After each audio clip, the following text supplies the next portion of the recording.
pondo na ilalabas po 89 million para po sa COVID na ito, ay yung po bang napag-aralan po na natin kung hanggang saan po ito makakahayon. Kumbaga ho ay, ito po ba yung budget for 1 month naman po sa Tayabas or for 2 months? At 2 months po?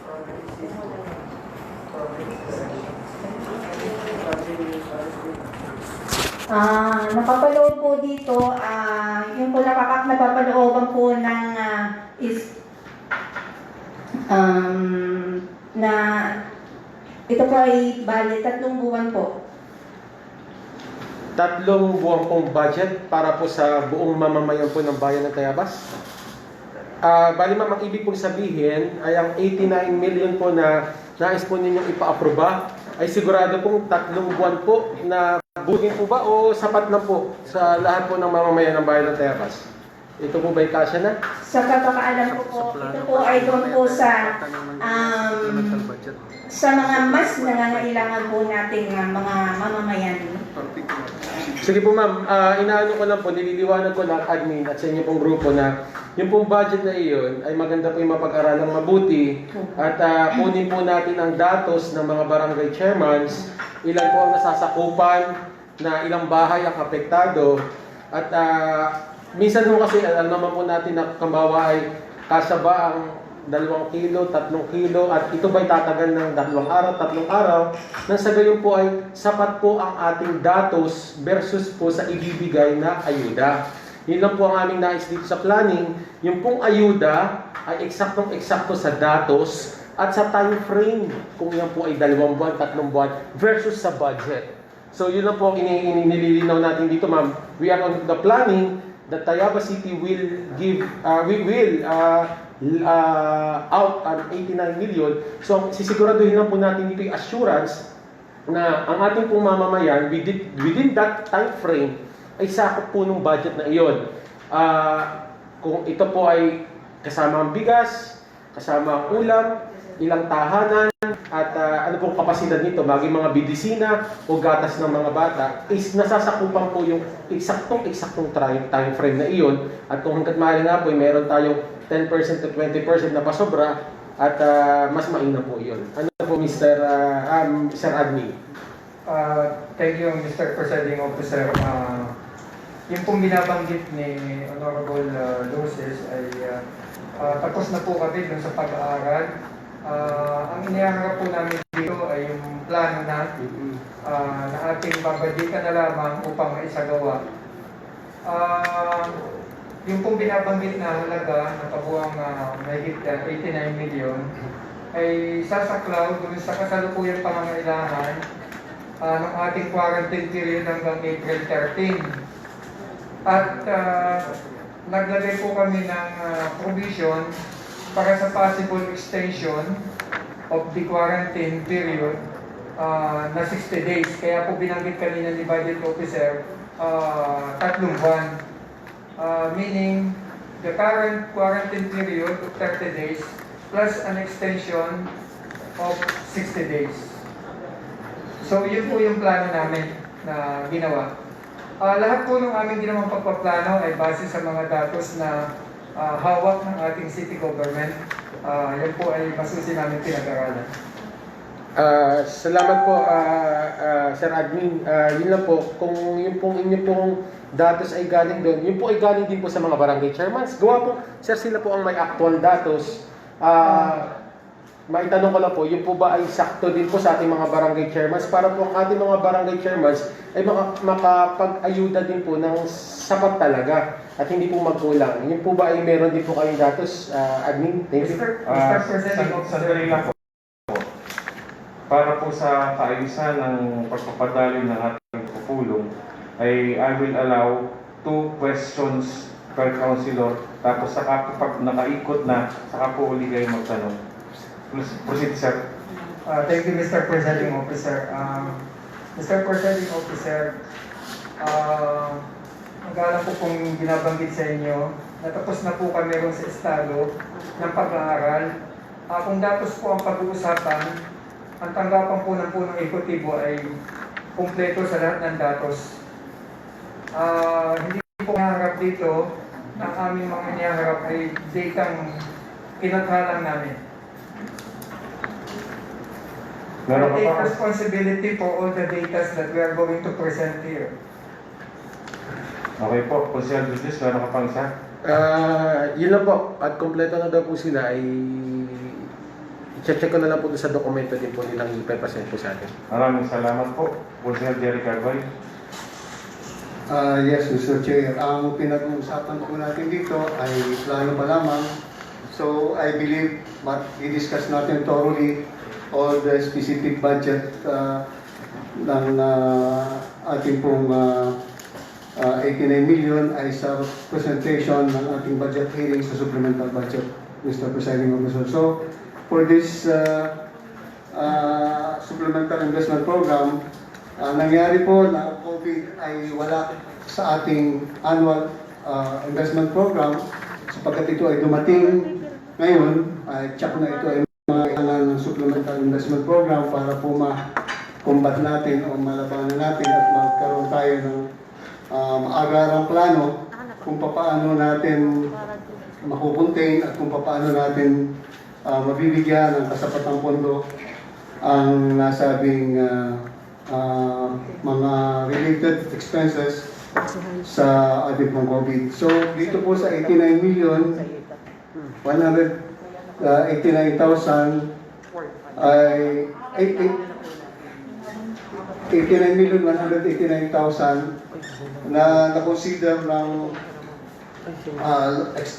Execom ay para po sa mga item na nakapaloob sa ating pong supplemental budget. And for this,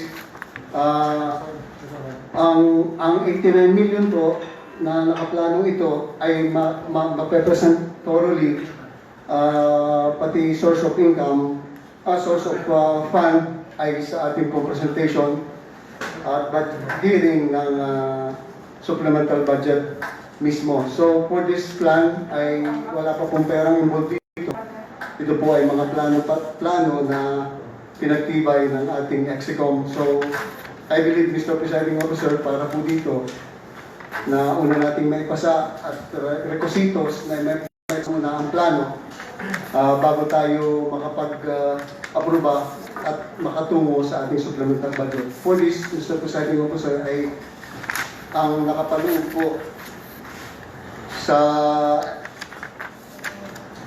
supplemental investment program nito ay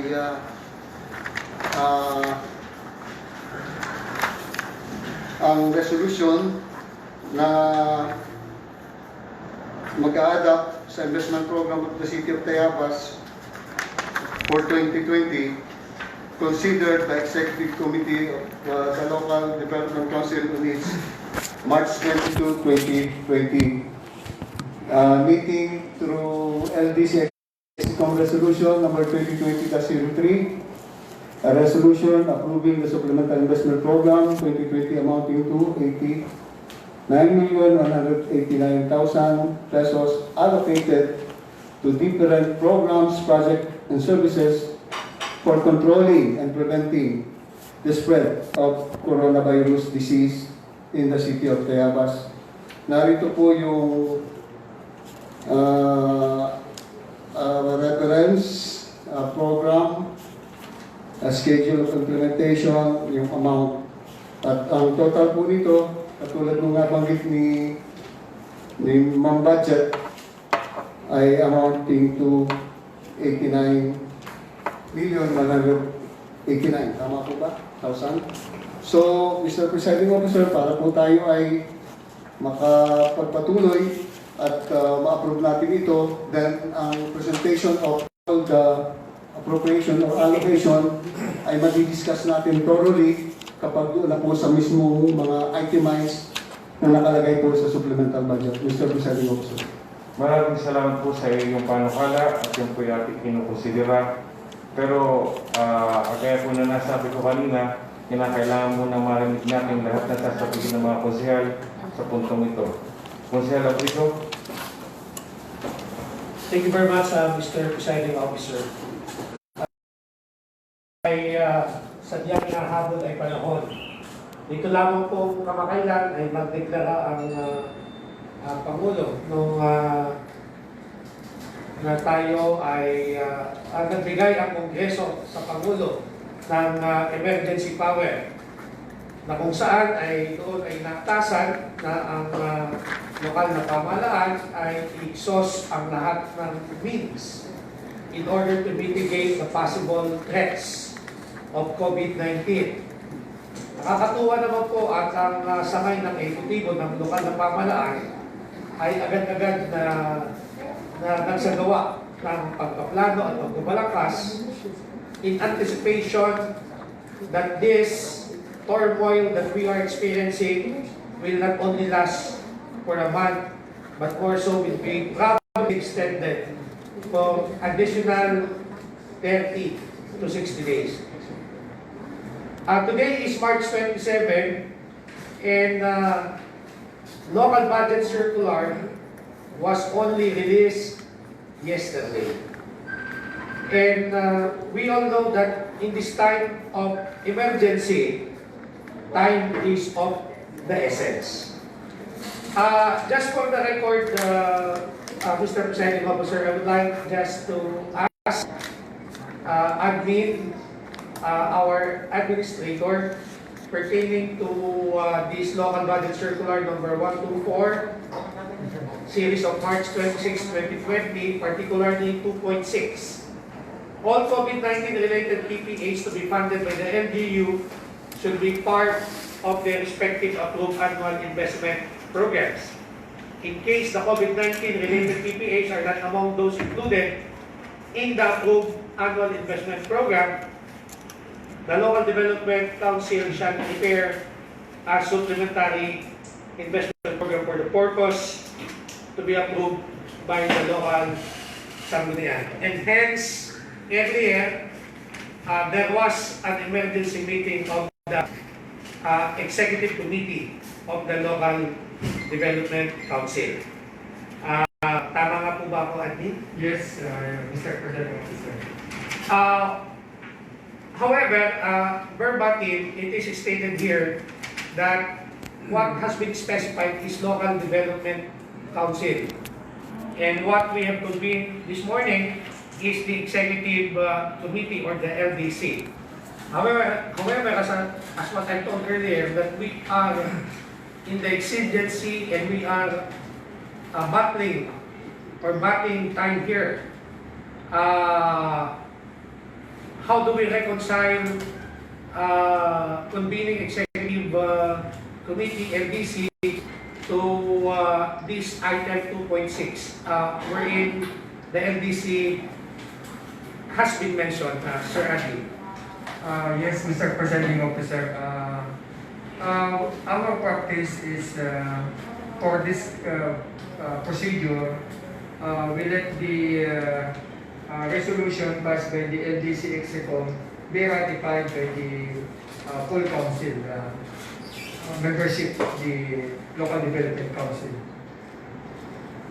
Okay, thank you very much, and that will, in one way or another, would mean already suffice the need. When do you plan for to convene the Local Development Council? Wala pong provision na minamadali tayo as regard that procedure. Pero dahil lang po sa mga kaganapan, maybe hindi muna natin ipa-priority yun. Bagkus ang ating ipa-priority ay yung pag-execute ng mga planong nakapaloob po dito sa aming ipinapanukalang supplemental budget number 2. Maraming salamat, and that's all, Mr. President. Administrator Nosap, in connection to what Consuelo Abrigo is stipulated, at makakatulong po ba na yung direktiba ng Pangulo with regards to the execution of the LDC, yung pagpupulong ay maisang tabi na muna gawa ng pinagbabawal ngayon ang mass gathering, and LDC is composed of more than 30 individuals, I think so, for the record, Mr. Administrator na Samal, pwede po ba ninyo sagutin yun? Yes, Mr. Presiding Officer, precisely the reason we avoided the convening of the full council because we will be violating the social distancing protocol being enforced now that we are in the quarantine period. As I said, we have president and it is our practice that the LDC EXCOM has also the authority to take measure in this kind of situation. And subject to ratification of the full council meeting, will they convene in due time. Maraming salamat po, Konsyal Luswada. Meron ka po bang karagdagang katanungan o paglilinaw? Narinig na po natin ang pahayag ng ating admin na sila ay talagang naka-ready na. Ang inaantabayan na lang po ay ang pag-approve natin ng ating plano at saka po yung ating supplemental budget number 2. Sa ngayon nga po ay ang nasa hapag natin ay ang pag-approve na naman po ng supplemental investment plan. Kaya tingin ko po para po tayo ay hindi na masyado maghaba, ay minumutahin ko na po na ma-approve na po natin ang ating pong SIP o Supplemental Investment Plan. Opo. Duly noted po yan, pero kailangan po marinig natin mga boses ng lahat ng mga members ng council. Konsyal Presi Glorioso. Magandang hapon po sa ating lahat. Kanina lang ng umaga ay napakinggan ko napanood ko sa television ating Secretary Wendell Sado ng BBM. At batay po sa kanyang mga sinabi ay inaatasan ang lahat ng LGU sa buong Pilipinas na maglaan talaga ng budget para sa dumating natin extraordinary na po talaga ang budget na ito. So, nakita po natin sa hapon ito na tayo may meron na ang nakahandang budget para dito para magamit po ng ating mga frontliners ng lahat ng nangangailangan sa ating lungsod, lalo na po ang health, ang lahat po ng mga frontliners natin. At ako pinatutuwa na kung meron po tayong ganitong nakalang budget, marami po sa ating mga frontliners ang minsan ay nababalita ko pang nagdudukot bulsa. At salamat sa mga bukas ang palad na talagang nagkakaloob sa mga ito. So this is an urgent matter and of course, we need this badly. Maraming salamat po. Konsyal Mapik, salamat po. Konsyal Mapik Casela. Maraming salamat po, Mr. Chair. Admin, marami po ang nagtatanong sa social media.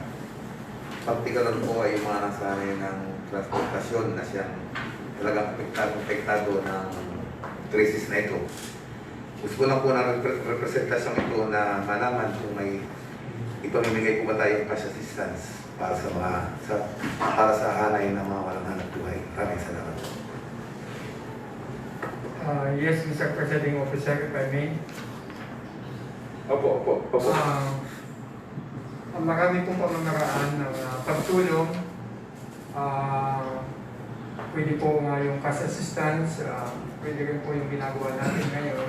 At yun yung ating pinapriority muna yung in the form of goods, relief goods. So yun po muna yung ating inuuna. May mga isinalang-alang po kami na kung cash ay hindi tayo makakasigurado dahil pag pera ang hawak, hindi natin alam kung anong bibilhin. Pangalawa ay sila po ay mamimili ng kanya-kanya at lalong magpaproblema sa ating pinaiiran na quarantine na kung saan nililimitan natin ang movement ng mga tao. So sa ngayon po ay minarapat namin na relief goods muna. Ganun pa man, hindi namin sinasarado yung lahat ng options. On a day-to-day basis, kami po ay nag-assess na situation on the ground. Na kasagot po ba, Konsyal Mapik? Okay. Maraming salamat po, Mr. Wala ka na po. Konsyal ng Merced, at tama na po. Konsyal ng Merced Reyes. Rochelle, please. Magandang hapon po. Para po sa ating mga bisita, magandang hapon po. Ang sa akin lang po ay feel good po dahil andyan na po yung budget para aprubahan, para po ibigay sa ating mga kababayan at lalo na po sa mga frontliner natin. Ang tanong ko lang po is, magkano po ba yung aabutin ng per family po, yung para sa pamimigay natin sa mga nangangailangan? Yung po relief goods na ating nakatakdang ipamahagi ay worth 500. Yung may breakdown po yun, pero ang major po doon ay yung 5 kilos of rice, which is the primary stipend of the Filipino family. So 500 pesos po yun. Okay pa. Okay. Sige pa. Okay pa. Di ganito po, na dito po nakaraan, kami po yung nag-approve ng supplemental budget number 1. Ko lang po kung ito po ba ay yung para sa mga taong barangay natin, taong bayan na nangangailangan. Di po ba tayo bumili, kayo po yung bumili ng goods. So, naibig pamigay na po kaya kasi hinihintay na po yun ng taong bayan. Yung pong strategy natin, napulungin po namin ang 66 barangay chairperson. Nag-instruction kami sa kanila na they utilize first their calamity fund for the purpose of relief operations. At yun po ay naganap itong nakaraang buong 1,000 hanggang sa kasalukuyan. Yung iba po ay nito lang ang pahuli nagtatupad. So, yung pong ating nakahanda na nakikita ninyo sa silungan ay nakatakdang ipamahagi anytime tomorrow hanggang Sunday for the ensuing week. So, ang timeline po namin, yung ating pamimigay ay for the ensuing week na. So, yun po ay alam ng mga barangay na sila muna yung kikilos. Dahil ang ating pong itinatutupad na strategy ay yung ladderized utilization of the fund, meaning i-exhaust muna yung lower unit, then i-elevate it to the city. At nangako din ang probinsya ng tutulong, meron din sa national. Pero alam po natin habang tumataas yung echelon ng government, ay mas mabagal ang dating dahil mas malawak ang saklaw. So, yun naman pong barangay localized, kaya maagap sila nakaresponde sa mga mamamayan nila. So, yung atin po, starting tomorrow will be distributed. Sige. So, ibig sabihin, kasya po, I mean, yung manpower po ba para po dun sa yung paghati-hati ng mga goods? We have enough manpower, Your Honor. Ina po naman. Yes. Kasi po, mayroon pong nagsasabi sa akin kasi na tama po, yung barangay is, na po nakapamigay. Ano pa? So, nabalitaan po, siyempre kami po yung tatanungin ng mga tao dahil kami po yung elected na tao. Ano po? Correct. Sabi po ng mga tao sa amin, kasi kami po yung, hindi rin po namin maintindihan kung ano rin po yung sasagot namin. Ano po? Ang sabi po sa akin po mismo sabi po sa akin na bakit daw po kaya ang barangay nakapamigay sa lahat ng taong barangay nila, lahat. Wala pong pinili, mahirap, mayaman, or ano. Kasi COVID case nga po ito. So, bakit daw po yung sa atin sa LGU ay mamimili lang daw po tayo. Nasamantalang lahat daw po naman ay affected. Ako po, as konsehal, nahihirapan po ako magpaliwanag kung bakit. Maliwanag po ang direktiba ng ating Pangulo na ibinaba sa pamamagitan ng mga ahensya. Wala naman pong mandatoring utos na bawat isang mamamayan ay bigyan. In fact, maliwanag po ang direktiba na unahin muna yung higit na nangangailangan. Kung inyo pong re-reviewin ang ating kakayanan, hindi po natin kakayahin na yung 100 plus 1,000 citizens of the Tayabas ay equally ay ating ayudahan dahil po tatapusin po ang resources natin. Mas naniniwala kami dun sa direktiba sa itaas na unahin yung mga higit na nangangailangan. Halimbawa po, alam natin na maraming magta-tricycle, hindi nakapamasada, higit silang nangangailangan. Mga jeepney drivers, hindi makapamasada, higit silang nangangailangan. Mga pambaser, hindi makapagtinda, makapaglako, higit silang nangangailangan. Tayo po itong narito sa August body na ito, tayo po ba higit na nangangailangan upang makatanggap ng 500 na tulad ng ibibigay natin sa tricycle driver, jeepney driver, canvasser? Yun po lamang, Mr. Presiding Officer. Konsyalo Mercy, kayo po ba ay okay na po ang sagot? Okay na po naman. Mga ilang percent po, isa pa po, mga ilang percent po kaya ng ating household ang mabibigyan na inyo po na target? Yung pong aming tansya doon sa 10,000 bucks, that's more or less 40% of the household. At tingin po namin yung 40% ay more than enough doon sa sinasabing higit na nangangailangan. Kinuha ko po ang datos ng mga TODA at yun po yung ating ipapriority. Higit po silang nangangailangan. Okay, 40%. More or less 40%. More than 40%. Admin, in relation lang po to sa tanong ni Konsyalo Mercy, going back to the calamity fund, ibig po ba nitong sabihin ang hindi pa nagagalaw ng LGU yung hinihingi yung 5 billion? O yung, kasi ang sabi ninyo, yung barangay calamity fund pa lamang ang nagagastos. Yung po bang calamity fund na inaprubahan ng konseho na nakakahalagang 5.5 million ay ano po ba ito, paano po ba ito nagastos? Kung hindi pa ito nagagastos? Yes, Mr. Presiding Officer. Bigyan ko po kayo ng summarize na ulat.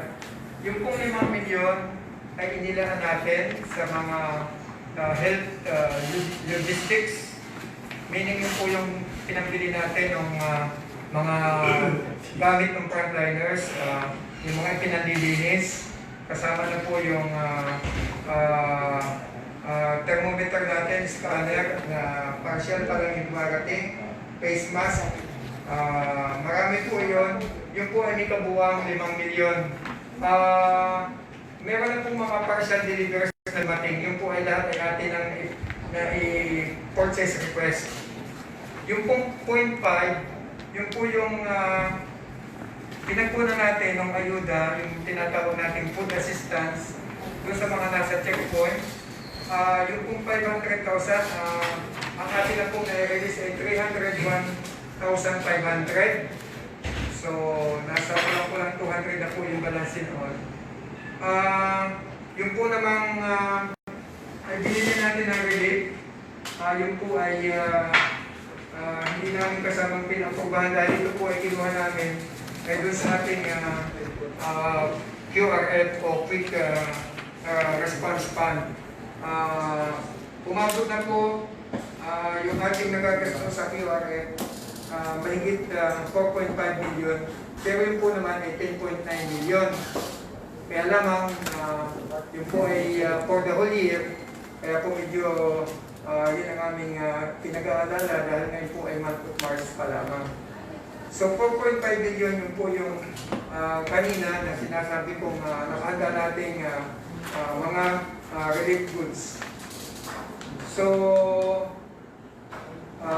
exhausted na po halos yung 5.5 na binabanggit ninyong amount na inaprobahan ninyo na ako. So maraming salamat po. ABC President Rick Yanyo, sir. Magandang gabi na po sa ating lahat. Mrs. Pasado pala. Masasabi ko lang po, lahat ng po mga barangay dito sa Lungsod ng Tayabas ay nakapagbigay na po ng tulong sa aming mga constituent.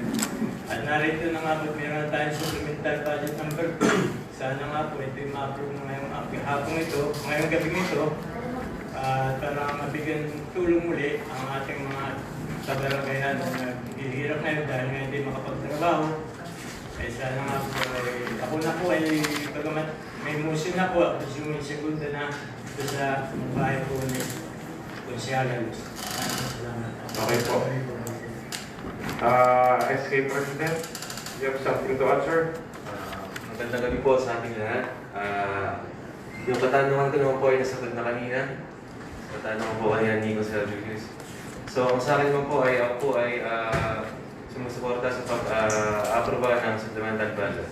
Maraming salamat po. So, kung wala na po, ay dadako na tayo. May katanong ko pa? Teka, tanong ka. Nico Sergio, Mr. Presiding Officer, ito naman po quick lang, very quick. Regarding po, bago po natin aprobahan, ikaklaro ko lang po yung sa ano. Batid po ng marami na, Sir Admin, good afternoon. Batid po ng marami na, marami din po tayo kababayang na-trap sa ibang lugar. Marami po tayong mga katayabasin na na-trap sa Laguna, Cavite, Batangas, lalo na Kamaynilaan, maging sa Bicol. Yung pong iba doon ay canvasser na na-trap. Ito po ba yung napasama din sa budget, sa planning din po natin? Nais lang po natin siguraduhin kung ano pong klaseng ayuda naman po ang ibibigay natin. Dahil po maganda po at Mr. Admin na nakaplantilla na po ang para sa mga tricycle drivers. Yung po bang tinatawag ng mga daily earners, no po, daily wage earners nating mga kababayan. Tama po iyon, napakaganda. Bukod po doon, ngayon pong tag-COVID, ay yung po bang mga taga doon sa ibang lugar na tayabasin na humihingi po sa atin ng saklolo, ito po ba sa papaano natin gagawa ng paraan? Dahil kung sa akin lang po, kung ako lang po, may sasuggest ko po sa inyo na kung di ba po ba bawal ngayon ng movement, bawal po ang movement, sila po ba maayudahan natin ng pinansyal? Una, mapapadalhan po ba natin sila ng pinansyal, kagaya ng pag-aabot din ng pinansyal na pera sa kanila, kung nasan man po sila na higit din pong nangangailangan. Pangalawa po, makukontak po ba natin ang nasasakupan nilang barangay sa Laguna, sa Kamaynilaan o Bicol, nang sa gayon po ay maayudahan din po ng barangay na nasasakupan kasi mandato po ng presidente na wala po pipiliin kung ikaw po botante, taga doon, basta nasasakupan mo, bibigyan ka ng pagkain. Subalit meron po mga kababayan tayo na wala po silang kontak sa mga kapitan doon, konsihal, kawawa po sila, mga gutom na po talaga. At nangangalam na ang sikmura. At magdadalawang linggo na si COVID. Ay wala na rin pong sweldo. Wala na ho. Mr. Admin, ano po kaya ang ating contingency plan para sa mga kababayan nating tayabas na nasa kabilang bayan pa? Salamat po. Yes, Mr. Presiding Officer. Dahilan po sa kalalagayan natin ngayon, bagamat hindi na po bago yung binabanggit ng pagalang-galang losses, nakatali lang po ang ating kamay dahil lang po sa pinaiiran na mahigpit na quarantine protocols. In fact, may mga pagkakataon po na nag-attempt kami, pero ang problema, yung pong mga LGUs na nakapag-itan sa atin, kung saan man lugar naroon yung ating mga kababayan, ay may kanya-kanyang pinaiiran na mahigpit na pagpapatupad nitong quarantine na period na ito, na enhanced community quarantine. Kaya po, nagpalabas kami ng mga anunsyo kung saan pwedeng kumontak ang ating mga kababayan. Tatlong tanggapan po yun. Yung tanggapan po, yung tanggapan ng SICRO at saka tanggapan ng City Health Office. Kung talaga po may mga kababayan tayong in distress, yung tanggapan po ng City Social Welfare and Development Office ay may nakalaang pondo sa mga kababayan in distress situation.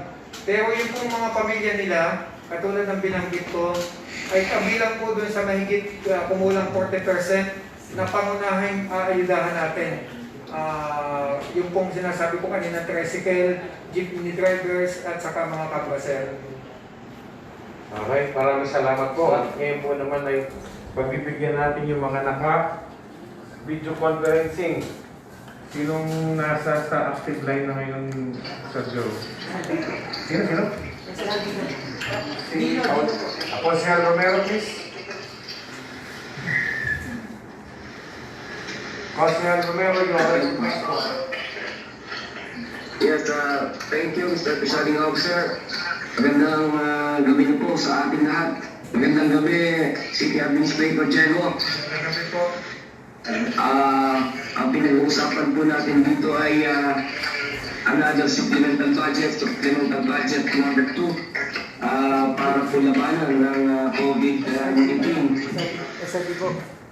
Una pa lamang, yun po ating ipinasang 5 milyon at kalahati, 5.5 milyon ay talagang ang narinig natin sa kamayan din. Ano ba kayo? Local government ng Tayabas at 5.5 million lamang yan.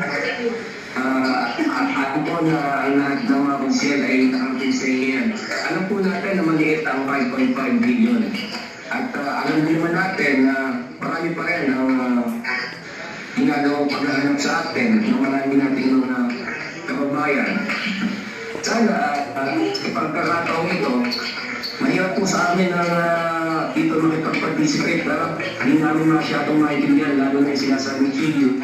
But anyway, sa 8.9 million, kung doon nagkakamali, kung tama kay pagdinig na supplemental budget number 2, sana na po ay totoong makaganap na ang lokal na pamuglaang Tayabas. At sana na po ay ito'y maging sapat na at wala nang maging karagdagan pa sa mga susunod na araw. At in my own understanding, sabi ko nga po, mahirap para sa amin nung dito nagpa-participate via video conferencing. Hindi po namin masyadong maintindihan lahat. Ganun po man ay pagtama ang understanding ko, in my own understanding, this proposed supplemental budget number 2 are all MOOEs. Hindi ako nagkakamali po. At hindi na tayo para magsisiya pa. At alam naman natin lahat na kahapon lamang lumabas ang budget circular for the BBM. Kaya po nagkaroon na naman tayo ng ganitong pagiging konting antala na naman sa kadahilanan na may pagbabago na naman after the last minute ay may pagbabago dahil na rin sa pinadala sa ating budget circular ng BBM. Ganun po man, tayo sa mga narinig ko pa mga sila ng mga konsihal, ako'y naniniwala na with the city administrator and with the local finance committee and with the members of the local development council, ay alam po pong they came up with this figure, supplemental budget supplemental number 2, na totoo pong napag-aralan nilang lahat, na-scrutinize nilang lahat, at kung bakit nga sila ay come up sa sinasabing figure na rin ipapasa ng sangguniang palunsod. At karagdagan na rin, ako po ay hindi napayagan na mag-participate personally sa session sa kadahilanan na ako'y na-hospital sa Lucena. I do hope na narinig ako ngayong oras nito. Ngayon lamang po, 9 hours ago, nag-post po ang isang barangay kagawad ng Matinuna, si Kagawad Marino Tabi, na kung saan ay siya po ay nag-assist na isang pasyente sa Mount Carmel Hospital 9 hours ago. Baka po hindi alam ni Kagawad Marino Marino Tabi yung pong sinasabing ino-observe nating protocol sa ginagawa nating self-quarantine. Kaya po ako hindi nakapag-participate at ganoon din si Konsihal Pilimon Villanueva sa kadahilanan na kami nanggaling sa Lucena City. Inuulit ko po ang isang barangay kagawad ng Matinuna, Barangay Matinuna ay nasa Lucena 9 hours ago dito po sa Mount Carmel Hospital.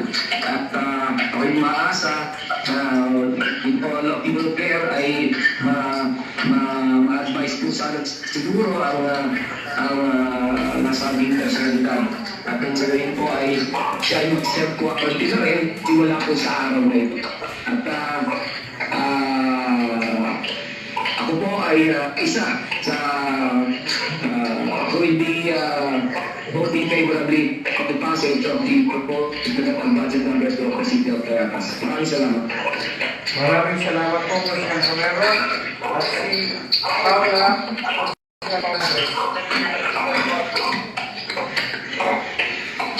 Marcela Paula,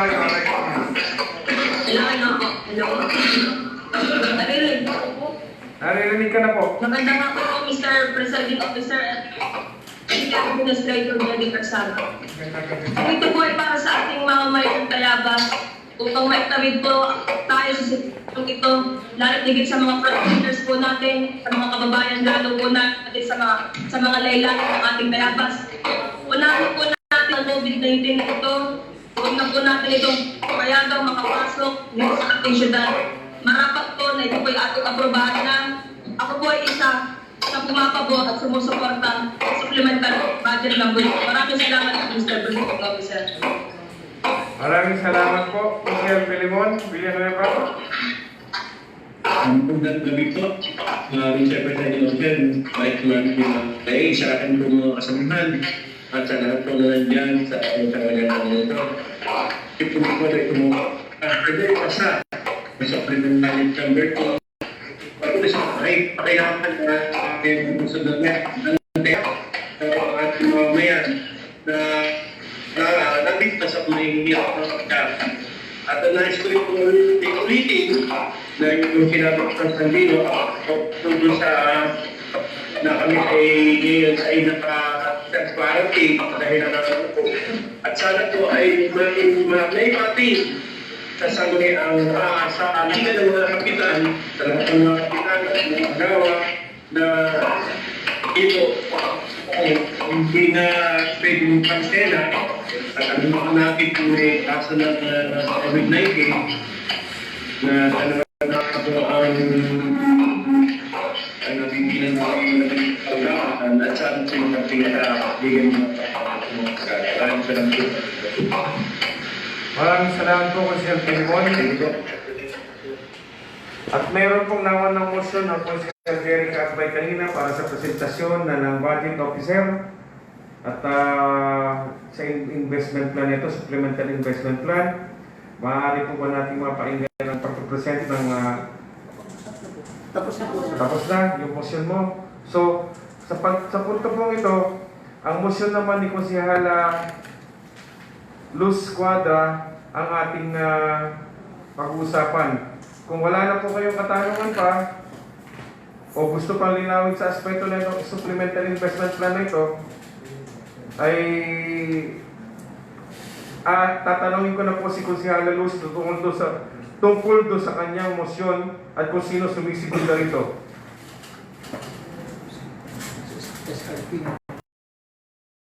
Sa supplemental investment plan natin, at ito po sa paglilinaw, ito po ay hindi pa budget.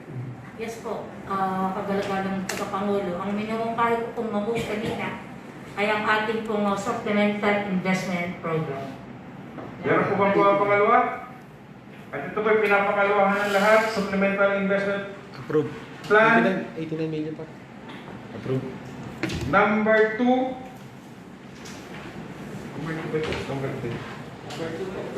Supplemental investment program number 2 is hereby approved. So in the amount of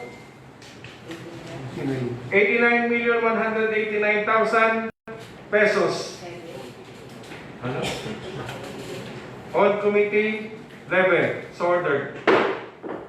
Maraming salamat po, Ginoong Administrator. Mr. Chair, Yes, Consul Carbay. dahil po narito na rin lang ang ating presiding, ang ating